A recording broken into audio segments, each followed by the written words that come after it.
जय बोलो देवादिदेव खजराट श्री भगवान महावीर स्वामी की अहिंसा परमो धर्म की जय। परम पूज आचार्य गुरुवर श्री विद्यासागर जी महाराज जी की जय।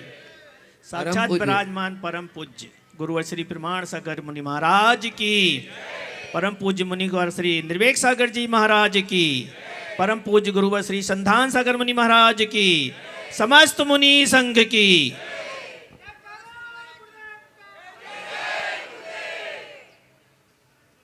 एक व्यक्ति ने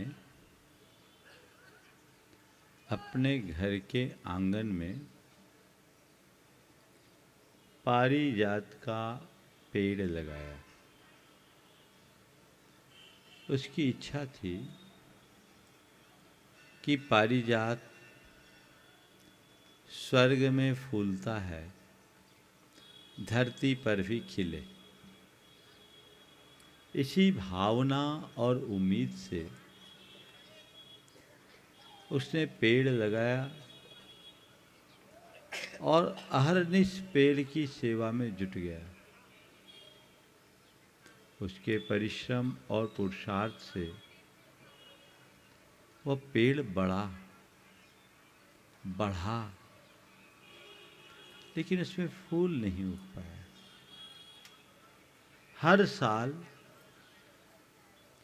वो प्रतीक्षा करता कि अब तो फूल खिलेगा, अब तो फूल खिलेगा, लेकिन उसे हर वर्ष निराशा हाथ लगती।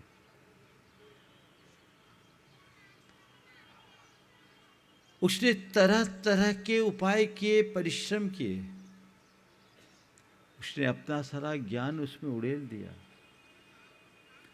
उसके इस प्रयास से वनस्पति शास्त्र का विकास तो हो गया,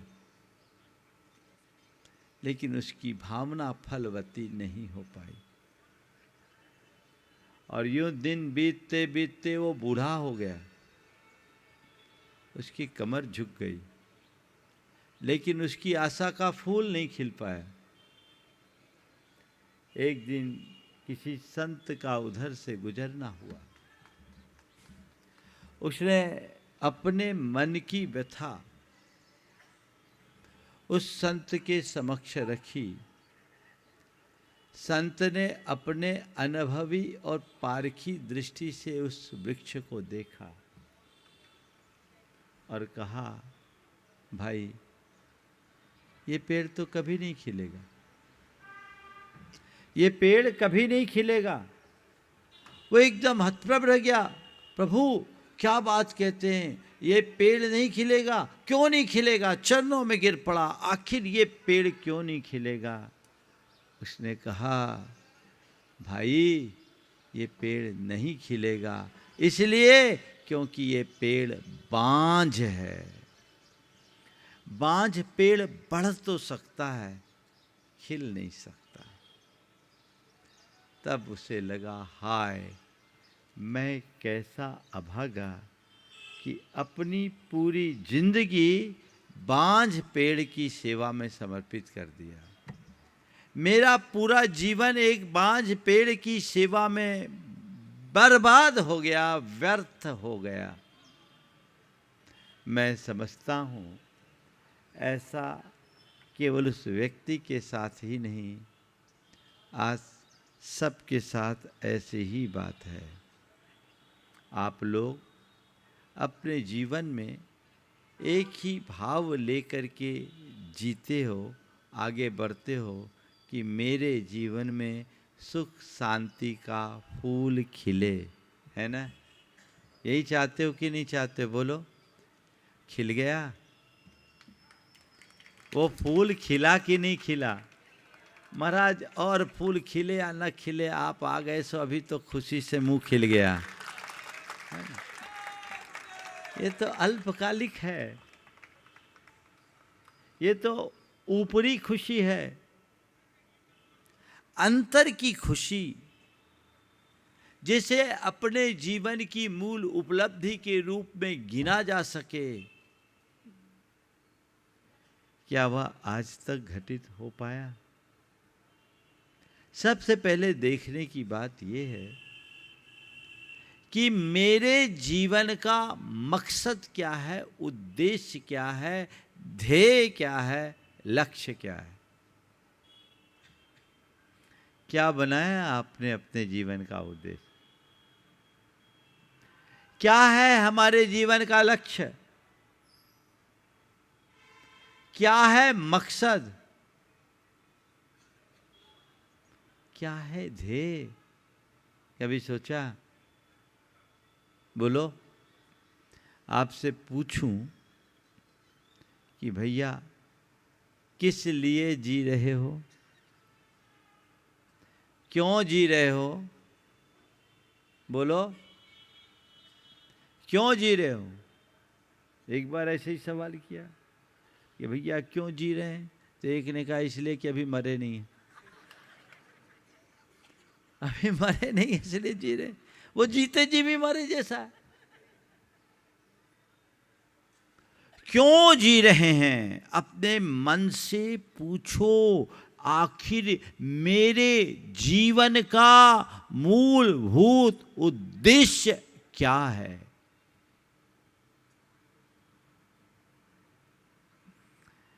जी रहे हैं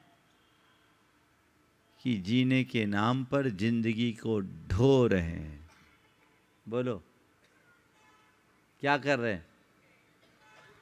जी रहे हैं ना, जी रहे हैं, बस जिए जा रहे हैं। एक दिन की कहानी खत्म होगी, मर जाएंगे, और क्या होगा। पैदा हुए, व्यापार सीखा, धन कमा, बूढ़े हुए। पैदा हुए, व्यापार सीखा, धन कमा, बूढ़े हुए, और बंधु जन को सौंप कर धन इस जहां से चल दिए। यही कहानी है ना। एक दिन तो चले जाओगे छोड़कर। अब क्या है? आखिर में मेरे जीवन का उद्देश्य क्या है, ये मुझे सबसे पहले तय करना चाहिए। बोलो, क्या उद्देश्य? ज्यादातर लोगों का कोई उद्देश्य ही नहीं, और यदि है भी तो बड़ा उथला उद्देश्य है। संत कहते हैं जीवन को किसी उद्देश्य के साथ जुड़ा होना चाहिए। सोद्देश्य जीवन का ही अर्थ है। जीवन के साथ यदि कोई उद्देश्य जुड़ा है तो जीवन एक यात्रा है, और उद्देश्य विहीन जीवन जीवन नहीं, केवल भटकन है। यात्रा में भी गति है और भटकन में भी गति है ना। गति, भटक रहे हैं तो हाथ पांव तो चलते ही।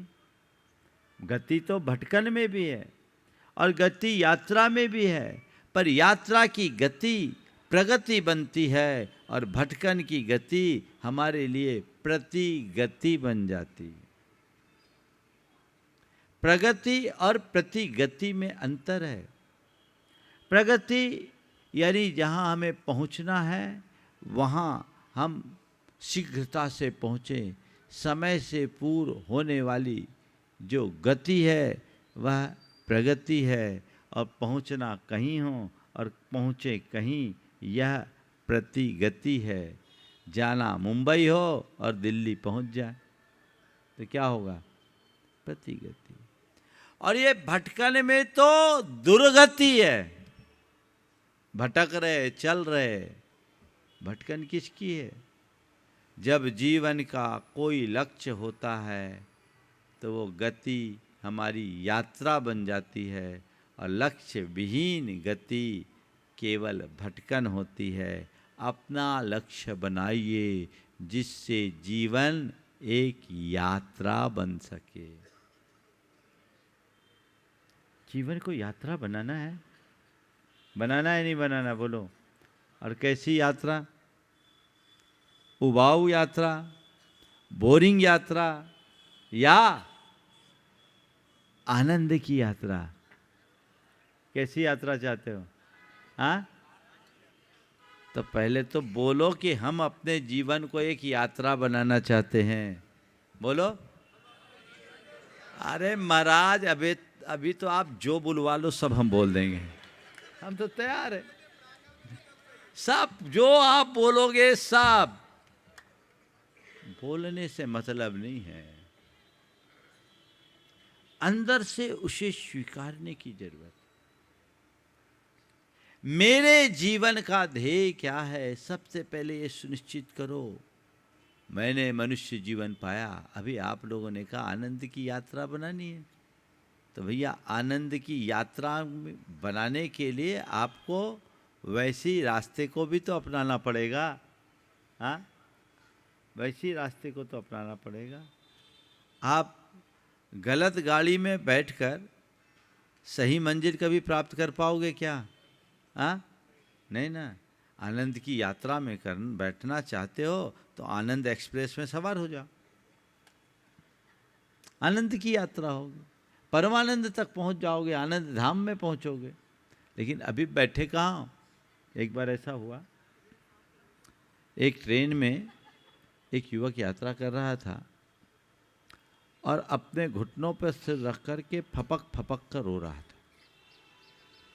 ट्रेन में ज़्यादा भीड़ भाड़ नहीं थी, कंपार्टमेंट पूरा खाली था।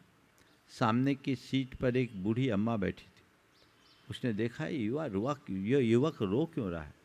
सोचा हो सकता है परिजनों का वियोग या विछोह सहा नहीं जा रहा होगा, इसलिए रो रहा है।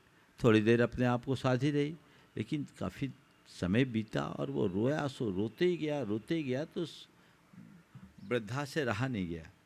उसने प्यार से पुचकारते हुए उससे पूछा, बेटा क्या हो गया, तू रो क्यों रहा है? सामने वाले की तरफ से कोई जवाब नहीं। अब वो और थोड़ी विवल हुई, अपने स्थान से उठी, पुचकारते हुए उसके बाल को सहलाते हुए कहा, बेटा तू रो क्यों रहा है? धीरे से अपनी गर्दन उठाया, बुढ़िया को देखा और फपक फपक के रोना शुरू कर दिया। जैसे कि अक्सर होता है, रोने वालों के सामने कोई सहानुभूति प्रकट करने वाला चले जाए तो और जो बाढ़ है बढ़ जाती है। वो और फपक फपक के रोने लगी।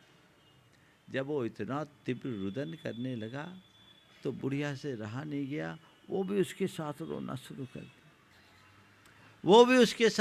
शुरू कर दी और कहा, बेटा तू मेरे बेटे के समान है, आज से तू मुझे अपनी माँ मान। बेटा तू मेरे बेटे के समान है, आज से तू मुझे अपनी माँ मान। मैं तेरी हर समस्या का समाधान करने में यथासंभव प्रयास करूँगी, पर तेरा ये रोना मुझसे नहीं देखा जाता। बता तो आखिर तुझे परेशानी क्या है, तू रो क्यों रहा है? जब बुढ़िया ने खूब झकझोर कर उससे पूछा तो उसने धीरे से कहा, क्या बताऊं अम्मा, मैं गलत गाड़ी में बैठ गया। क्या बताऊं, मैं गलत गाड़ी में बैठ गया हूँ। तो उस बुढ़िया ने अपना सिर ठोका और कहा, बेटे गलत गाड़ी में बैठ गए तो रोने से क्या लाभ, अगले स्टेशन में उतरना और गाड़ी बदल लेना। गलत गाड़ी में बैठ गए तो रोने से क्या लाभ, अगले स्टेशन में उतरना और गाड़ी बदल लेना। उसने कहा, हाँ अम्मा, मैं भी सोच तो रहा हूँ बहुत देर से, पर बार बार सोचता हूँ इस गाड़ी में पूरा डब्बा खाली, पूरी सीट मिली हुई है, अगली गाड़ी में जगह मिलेगी कि नहीं मिलेगी, है ना। ये किसकी कहानी है भाई साहब? रो रहे हो, सबको पता है गलत गाड़ी में बैठे हैं। बोलो, बैठे हो,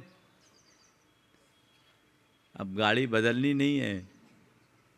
हाँ, आप लोग कहानी कैसी हुई, एक आदमी राजधानी में बैठ गया, उसको दिल्ली से मुंबई जाना था, वो अपर बर्थ में था।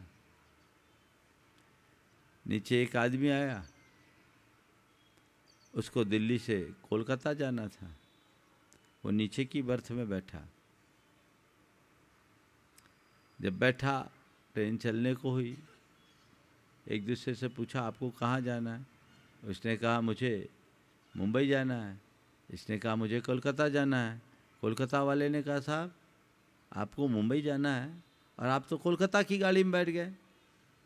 आपको मुंबई जाना है, ये गाड़ी तो कोलकाता जाएगी, आप कोलकाता की गाड़ी में बैठ गए। बोले तुम्हें पता नहीं, ये टेक्नोलॉजी बहुत आगे बढ़ गई, ऊपर की बर्थ मुंबई जाएगी और नीचे की कोलकाता। ऐसी कुछ व्यवस्था आप लोगों ने बना रखी, सोच रखी है ना कि गाड़ी बदलने की क्या जरूरत, हम यहीं से पहुंच जाएंगे। बोलो ऐसा कभी संभव है क्या? बस इसी सच्चाई को पहचानने की जरूरत है। जब तक हम अपनी जीवन की दिशा को नहीं बदलेंगे तब तक अपनी दशा परिवर्तित नहीं कर पाएंगे। हम चाहते हैं कि मेरी दशा सुधरे तो दिशा बदलिए। जीवन में आपने क्या उद्देश्य बनाया मुझे नहीं मालूम। किसी ने ये सोचा होगा और सोचता ही है, जन्म लिया अच्छे से पढ़ लिख जाए, फिर अच्छी जॉब हो जाए, जॉब होने के बाद अच्छे शहर में हमारा घर बन जाए, घर में नहीं है तो पहले फ्लैट बन जाए, फिर फ्लैट बन जाए तो और अच्छे अपार्टमेंट में हो और पॉश एरिया में हो, थोड़ा पैसा हो जाए, बैंक बैलेंस हो जाए, गाड़ी हो जाए, घर बस जाए, परिवार हो जाए, बच्चे पैदा हो जाए, समाज में पहचान हो जाए। यही सब है ना तुम्हारे उद्देश्य। और मैं मरूं, एक ने कहा कि महाराज मेरा एक ही उद्देश्य है। बोले क्या? मैं मरूं तो 100 करोड़ छोड़ के जाऊं। क्या बोला उसने? मेरी एक ही इच्छा है। आदित्य तेरी तो नहीं है, वो शायद 1000 के प्रयास में होगा। महाराज कह रहे हो ले जाने की इच्छा है उसकी, ले जाने की इच्छा है ना, और ले जाने की टेक्निक हमारे पास है, कोई चिंता नहीं। उसने कहा महाराज मेरी एक इच्छा है, 100 करोड़ छोड़ के जाऊं। हमने कहा तो 100 करोड़ छोड़ के जाए या न जाए, पर ध्यान रखना 100 करोड़ छोड़ के जाने की कोशिश में तू जो पाप जोड़ेगा ना वो सब तेरे साथ जाएगा। तो ये विचार कर कितना पाप अपने साथ जोड़ कर जा रहा है। हमने अपनी दृष्टि क्या रखी? हमारा उद्देश्य क्या है? जड़ के संग्रह में तो हम अपनी सारी सांसें खपा देते हैं, उसे जोड़ने में तो हम अपना सब कुछ गंवा देते हैं। जो हमारे साथ नहीं जाता उसे जोड़ने की कोशिश क्यों नहीं करते?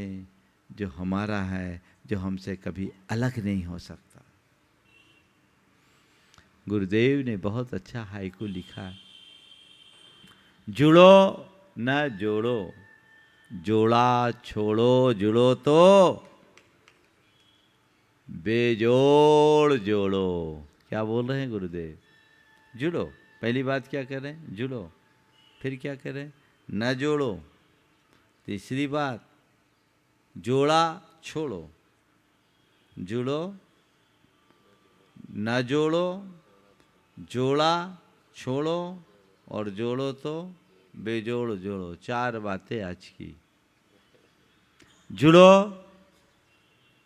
न जोड़ो, जोड़ा छोड़ो, बेजोड़ जोड़ो। सारा जीवन का शास्त्र उन्होंने हमें दे दिया। जुड़ो, किससे जुड़ो? अंदर में अपनी आत्मा से और बाहर में देव, गुरु और धर्म से। किससे जुड़ना है? अपनी आत्मा से जुड़ो और बाहर में देव, गुरु और धर्म से जुड़ो। अपने अंतर मन को टटोल करके देखो कि मेरा खुद से जुड़ाव कितना है। जुड़ाव तो है लोगों को खुद से, लेकिन खुद के कौन से रूप से? जो अपनी काल्पनिक छवि हमने बना रखी है। मैं समाज का एक नामी व्यक्ति हूँ, मेरी समाज में ऐसी पहचान है मेरी ऐसी प्रतिष्ठा है, मेरे पास इतना पैसा है, धन है, पहचान है, प्रभाव है। ये जो हमने एक काल्पनिक छवि बना रखी है बाहर की, शरीर, संपत्ति और संबंधों के आश्रित, उससे भले जुड़ गए हो, अपनी आत्मा से जुड़ो। ये तो सब छूट जाने वाली है और एक दिन खाक में मिलने वाली है। जो तुम्हारा शाश्वत स्वरूप है उसे जानो, उसे पहचानो, उससे जुड़ो। अपनी अंतरात्मा से जुड़ने की कोशिश करो। सबसे जुड़ जाओ और आत्मा से न जुड़ पाओ तो कोई मतलब नहीं। कितने लोग हैं जिनको ख्याल आता है कि मैं एक चैतन्य आत्मा हूं। धर्म सभाओं में तो आत्मा का ख्याल भले आ जाए, बाकी तो अनात्मा में ही झूलते रहते हो। जब तक भेद विज्ञान नहीं होगा तब तक जीवन का कल्याण नहीं होगा। एक बात गांठ में बांध लेना, आज तुमने जो भी उपलब्धियां अर्जित की है ऐसे अनंतों बार धारण करके छोड़ चुके हो। भी आप लोग यहाँ जितने बसे हो ना, शहर से आए हो, शहर से मंदाकिनी में आए तो कहते हैं मंदाकिनी तो स्वर्ग की नदी है ना। यहाँ आकर के तुम बाहर से तो सब दिव्य बन गए हो। मुझे पता है यहाँ आने के बाद आप सब लोग भौतिक और आर्थिक रूप से समृद्ध हुए हो कि नहीं हुए? हाँ, हुए हो ना। पर अपनी इस भौतिक समृद्धि को अपनी असली समृद्धि मानना बहुत बड़ी भूल है। यह अभिमान और आसक्ति की वृद्धि ही कराएगी। इससे तुम्हारे जीवन का पतन ही होगा और कुछ नहीं। असल में ये मेरी समृद्धि नहीं है, आंतरिक समृद्धि ही जीवन की असली समृद्धि है। आंतरिक समृद्धि को जगाइए, उसे बढ़ाने का प्रयत्न कीजिए। आंतरिक समृद्धि कब होगी? जब पहचानोगे। तो जुड़ो। किससे जुड़ना है? आज का पहला लेसन, जुड़ो। किससे? पहले आत्मा से, और देव, गुरु और धर्म से भी। किसके लिए? आत्मा से जुड़ने के लिए। आजकल लोग देव गुरु से जुड़ते हैं, धर्म से भी जुड़ते हैं। किस लिए? अपनी पहचान बनाने के लिए, अपनी इमेज बनाने के लिए। हैं ऐसे लोग। एक सज्जन थे, बड़े धनपति थे, कभी ज़्यादा धार्मिक नहीं थे, समाज से उनका कोई विशेष रुझान नहीं था। संयोगतः हमारा जब प्रवास हुआ तो हमारे उसके नगर में पहुंचने के 100 किलोमीटर पहले से मेरे पीछे लग गए। तो एक उनके मित्र ने बोला, भैया गजब, तुम तो महाराज से बहुत प्रभावित हो गए, बहुत अच्छे से जुड़ गए। बोला, भैया अब तो जुड़ना ही पड़ेगा, अब तो जुड़ना ही पड़ेगा। बोले, क्या बात? हमसे उनने, उसके मित्र ने आके बताया। बोला, महाराज जी, मैंने उससे बोला, भैया बहुत अच्छा लग रहा है, तुम महाराज से बहुत जुड़ गए। बोला, अब तो जुड़ना ही पड़ेगा। मैंने पूछा क्यों? तो उसने कहा, जो मित्र से कहा होता है, 3 बेटियां हैं, अब उनका ब्याह भी करना है। महाराज बड़े ज़बरदस्त हैं, दुनिया भर के लोग जुड़े हैं, महाराज का बड़ा ग्लैमर है, बड़े बड़े धनपति आगे आते हैं। महाराज से जुड़ेंगे तो समाज में हमारी पहचान होगी, हमारे घर में अच्छे संबंध आएंगे। ये भी जुड़ने का मकसद है। बड़ा कैलकुलेटिव हिसाब। हो सकते एक आध महारथी यहाँ भी हो, क्योंकि ये प्रोडक्ट तो पूरे देश में मिलता है, कहीं कमी नहीं। सब तरह के लोग होते हैं, पर उद्देश्य क्या है? दिख रहा है ये व्यक्ति धर्मी है, दान भी किया उस आदमी ने, अच्छा, पहचान भी बना ली। धार्मिकता की पहचान बनाना बहुत सरल है, पर धर्म को पहचानना बहुत कठिन है। उसे पहचान करके करो, आत्मा से जुड़ करके कोई काम करोगे तो उसका आनंद चरम सीमा का होगा, बाकी अल्पकालिक होगा। फिर तुम्हारे परिणाम ऊपर नीचे होते रहेंगे, डगमगाते रहेंगे, मामला गड़बड़ा जाएगा।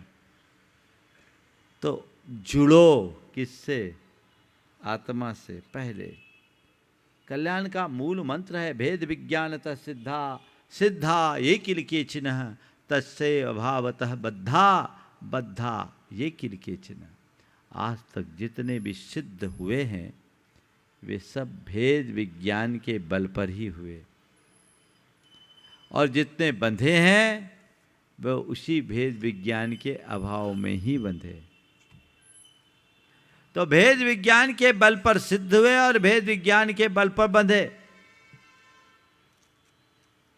तो अपने को बंधना है कि मुक्त है? भेद विज्ञान के अभाव में बंधे और भेद विज्ञान के बल पर सिद्ध हुए। अब बताओ बंधना है कि मुक्त होना है? हाँ, मुक्त होना है ना, तो उसका रास्ता क्या है? भेद विज्ञान, आत्मा की पहचान। आत्मा को केंद्र में रखकर आप अपने जीवन को आगे बढ़ाओगे तो जीवन का मजा ही कुछ और होगा। बल्कि मैं कहूँ जीवन का असल मजा केवल उनको है जिनकी दृष्टि में आत्मा है, और जो अपनी आत्मा को ओझल कर देते हैं वे केवल सतही बातों में उलझ कर रह जाते हैं। उसे ओझल मत करो, नहीं तो उलझे रहोगे। जीवन को आगे बढ़ाना है तो जुड़ो। ठीक है, आप लोग सब जुड़े हुए हो, जुड़े नहीं होते तो यहाँ कहाँ आते? आए, मंदिर बनाया, ये आपके जुड़ाव का। अब आप साधु बसती का बना रहे हैं। संत निवास शब्द का प्रयोग होता है। एक्चुअल में संत शब्द भारतीय शब्द है, लेकिन वो मूल रूप से जैन शब्द नहीं। हम लोग नमो लोए सब साहुनम बोलते हैं। तो हमारे यहाँ साधु और साधुओं का निवास नहीं होता, साधु बसती का होती। हमारा आगमिक शब्द क्या है? बसती का। समझ गए? इसलिए जितनी जगह भी हमारे सानिध्य में शिलान्यास होता है तो हम तो कहते हैं यही नाम रखो, साधु बसती का से उसको जोड़ो। हाँ, क्या? निवास घर में होता है, बसती का साधु का। बसती का मत रखना, छोड़ना पड़ जाएगा।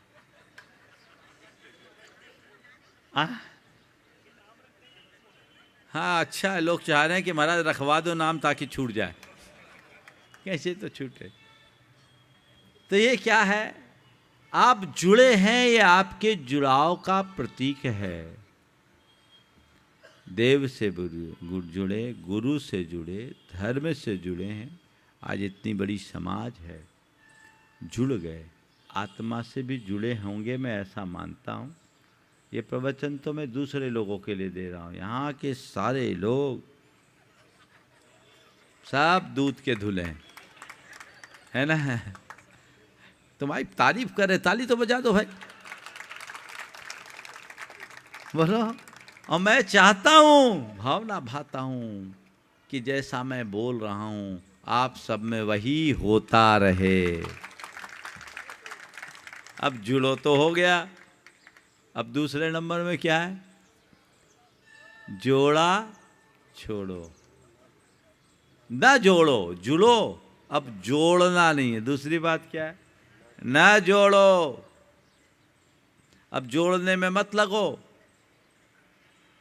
दिन भर जो कैलकुलेशन चलता रहता है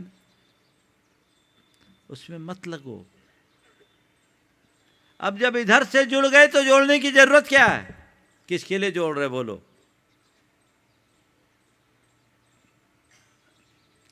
किसके लिए जोड़ रहे हैं? महाराज परिवार के लिए।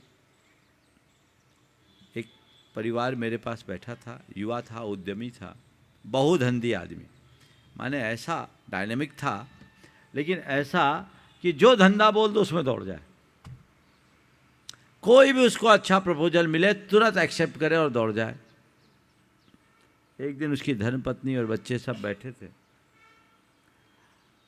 हफ्ता में 4 दिन घर से बाहर जाए और बीड़ी पत्ते का भी काम ले रखा था। कभी कभी सीजन में महीनों जंगलों में रहे। उसकी धर्मपत्नी ने शिकायत की, बोले महाराज जी इनसे कहिए कि इनकी पत्नी भी है, इनके पीछे इनके बच्चे भी हैं, परिवार भी हैं, केवल बिजनेस इनका नहीं। पति ने कहा महाराज जी बस थोड़ा और कर लूँ, सब इन्हीं लोगों के लिए तो कर रहा हूँ, थोड़ा और कर लूँ, सब इन्हीं के लोगों के लिए तो कर रहा हूँ। पत्नी ने छूटते ही कहा, महाराज हमें हमारा पति चाहिए और हमारे बच्चों को पिता, इनका पैसा हमें नहीं चाहिए। इनसे कहिए हमें हमारा पति चाहिए और हमारे बच्चों को उनका पिता, हमें इनके पैसे की ज़रूरत नहीं है, और हमारे पास इतना पैसा है जो कुछ न करे तो भी पीढ़ियाँ खा ले, ज़रूरत क्या है? मैं आपसे पूछता हूँ, जोड़ रहे हो, क्यों जोड़ रहे हो? ज़रूरत है तो जोड़ो, ज़रूरत के बाद ज़रूरतमंदों के लिए जोड़ो, केवल जोड़ने के लिए क्यों जोड़ते हो? तो ज्यादा मत जोड़ो। व्यक्ति व्यापार करे, व्यवसाय करे, पर उसकी एक सीमा होनी चाहिए। अब कब्र में पांव लटकने के बाद भी लोग उसी में लगे रहते हैं, तो आखिर इसका अंत क्या होगा? तो जुड़ो न जोड़ो। अब महाराज जो जोड़ लिया है उसको क्या करे? बोलो। तो गुरुदेव ने समाधान दे दिया। समाधान क्या दिया? जोड़ा छोड़ो। महाराज ये उपदेश मत दिया करो। एक दिन एक ने मुझसे कहा कि महाराज आपके सब प्रवचन बहुत अच्छे लगते हैं, आपके सब प्रवचन बहुत अच्छे लगते, सीधे जेहन में उतरते, पर जिस दिन आप पैसों के बारे में बोलते हैं ना, तो उस दिन लगता कब खिसक जाए, कब खिसक जाए। आखिर ये क्या है? ये अंदर की आसक्ति की अभिव्यक्ति है, प्रगाढ़ आसक्ति, यह ज्ञान। संत कहते जोड़ा है उसको छोड़ो। छोड़ोगे तो तुम्हारे लिए खुशी होगी, नहीं तो छूटना तो तय। बोलो, आज तक जिसने भी जोड़ा सब छोड़ कर गए कि नहीं गए? हाँ, है ना? ठीक है ना? क्या होगा? छोड़ के ही तो गए। तो भैया छोड़ के जाए नहीं, छूटता है। तो मैं तो एक ही बात बोलता हूं, अपने पास है तो लेकर जाओ, देकर जाओ, नहीं तो छोड़ कर जाना ही है। तो छोड़ कर जाने में तो तुम्हारा कुछ बचेगा नहीं। बोलो, कोई आदमी मर जाए और मर जाने के बाद वो संपत्ति किसकी होगी? हाँ, जो बारिश है उनकी, या जो छोड़ कर गया उनका? बोलो। हाँ, तो तुम्हारा कहाँ बचा? तुम तो छोड़ के गए।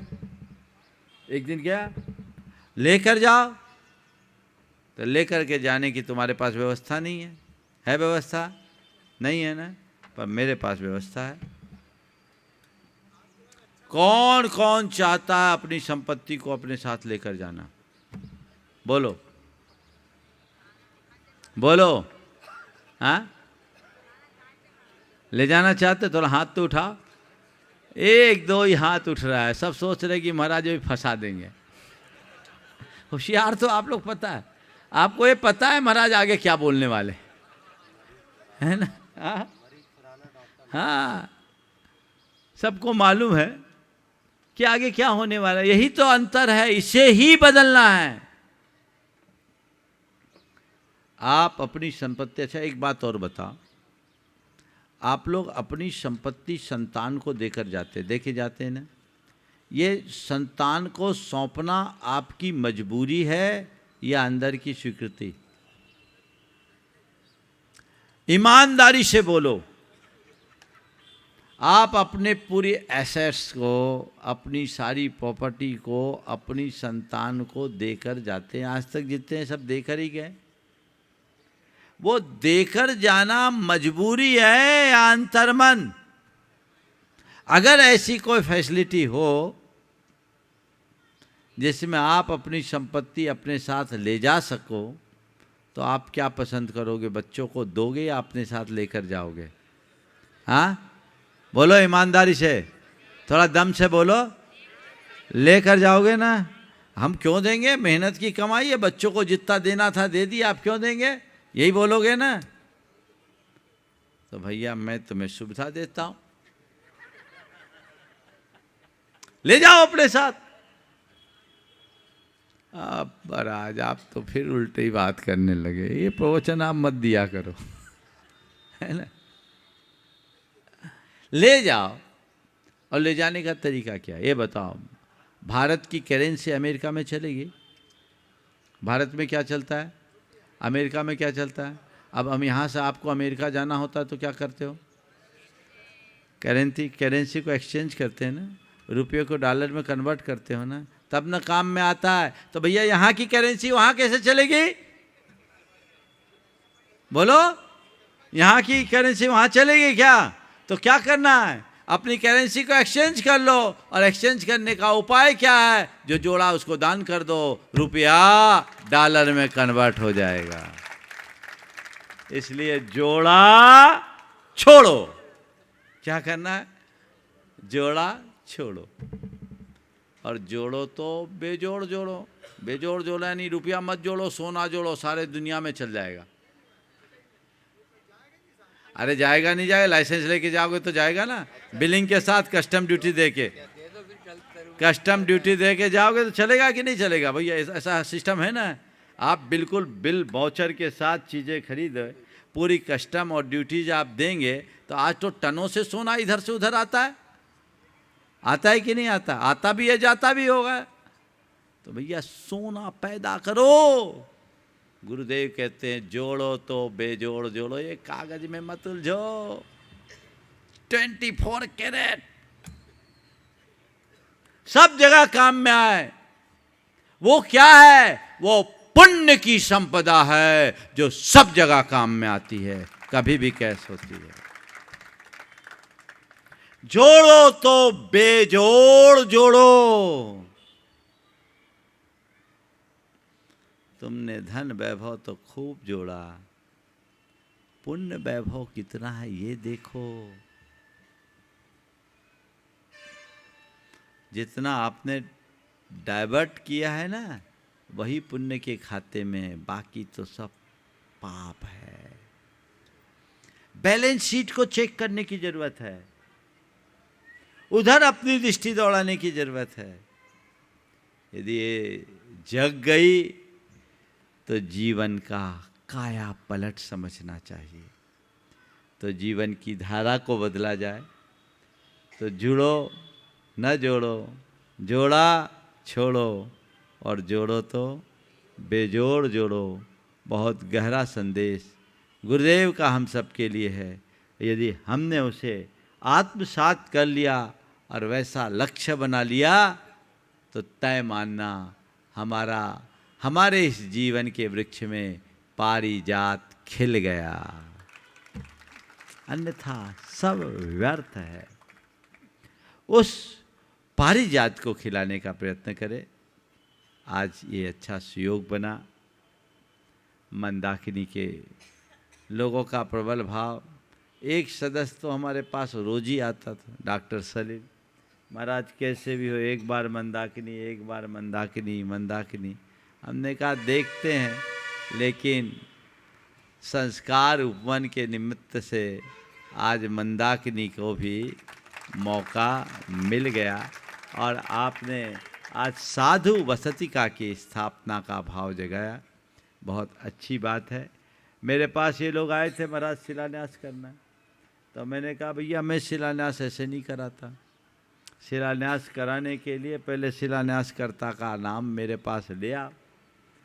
और हमारा ये हमेशा प्रयास रहता है कि किसी भी कार्य का शिलान्यास कराओ तो शिलान्यास के लिए उसके निर्माण की व्यवस्था शिलान्यास के दिन ही बनवा दो। और मैंने कहा जब तक तुम नाम नहीं लाओगे मेरे पास आशीर्वाद नहीं है। मुझे बहुत प्रसन्नता है, ये शैलेंद्र भाई और मुकेश, नाम तो मुझे नहीं मालूम, ये 3-4 आए थे। हाँ पवन जी, ये 3-4 लोग आए थे जिनका नाम नहीं मालूम, सबका चेहरा मुझे मालूम है। मैंने इन लोगों से कहा, और जैसा मैंने कहा उससे ज़्यादा अच्छा काम इन लोगों ने कर लिया। बहुत अच्छा। हाँ बहुत अच्छा भाव है। आप साधु वसतिका को बहुत अच्छे तरीके से बनाना। मेरी एक सलाह होगी, साधु वसतिका ऐसी बनाना कि साधुओं की साधना में अनुकूलता हो, उनको पंखे कूलर की आवश्यकता न पड़े, बल्कि उसमें कूलर पंखा लगाने की ज़रूरत ना पड़े। आपको हम बताएंगे जैसे गुनायतन में बना है वैसा बनाओ, थोड़ा पैसा लगाओ। तुम लोग अपने घर में इंटीरियर में जितना लगा देते हो उतने में तो ये बिल्डिंग बन जाएगी। अच्छा बनाना, अगर आप लोग चाहोगे तो हम मार्गदर्शन दे देंगे। आप संकल्पित हो जाओ कि महाराज आपके सानिध्य में हुआ तो ऐसा बनाए। उसकी टेक्निक है, थोड़ी फॉल्स वॉल होती है, थोड़ा इंसुलेशन लग जाता है, डबल छत बन जाती है, बाहर के टेम्परेचर से 5 से 7 डिग्री टेम्परेचर मेंटेन हो जाता है। आजकल हमारे देश में टेम्परेचर में बड़ा अंतर, कहाँ 47 टेम्परेचर और कहाँ नीचे में 3 और 4। तो 3, 4 और 47 में बहुत अंतर है। शरीर भी उसको बर्दाश्त नहीं कर पाता, तो लोग फिर उसके लिए तरह तरह के उपाय करते हैं। ऐसा बनाइए जो अपने आप प्राकृतिक रूप से वातानुकूलित हो जाए। आपके निर्देशन बिल्कुल बिल्कुल होगा, आप चिंता मत करो, हो प्रयास गया। करो। हो जाएगा, प्रयास कीजिए और बैठ कर के बात करेंगे। सब बातें सार्वजनिक रूप से करना ठीक नहीं है, नहीं तो आपका काम बनता बनता भी लटक जाता है। तो आप लोग कीजिए, बहुत अच्छी भावना है। बस अभी शिलान्यास के लिए हम लोग चलेंगे, शिलान्यास करें। जो भी परिवार इसमें आगे आए, नाम मुझे नहीं मालूम, क्या नाम? डॉक्टर संभव जी, संभव जी मुख्य शिलान्यास करता है। संजय जी, डॉक्टर मुकेश जी, श्री पवन जी, डॉक्टर नरेंद्र जैन, श्री शीलचंद जी जैन, थाला परिवार। बहुत सुंदर, ये तो गाडरवाड़ा वाले हैं। हाँ, बहुत बढ़िया, ठीक है, बहुत अच्छा है। आप लोगों ने एक बहुत अच्छा कार्य किया है। साधुओं के लिए उपकरण और आवास दान महान पुण्य का कारण है। आप साधु वसति का जैसे भगवान के मंदिर का पुण्य है, वैसे ही लाभ आप सबको मिलता है। ये आपका सानंद संपन्न हो। यहीं पर विराम। बोलिए परम पूज आचार्य गुरुवर श्री विद्यासागर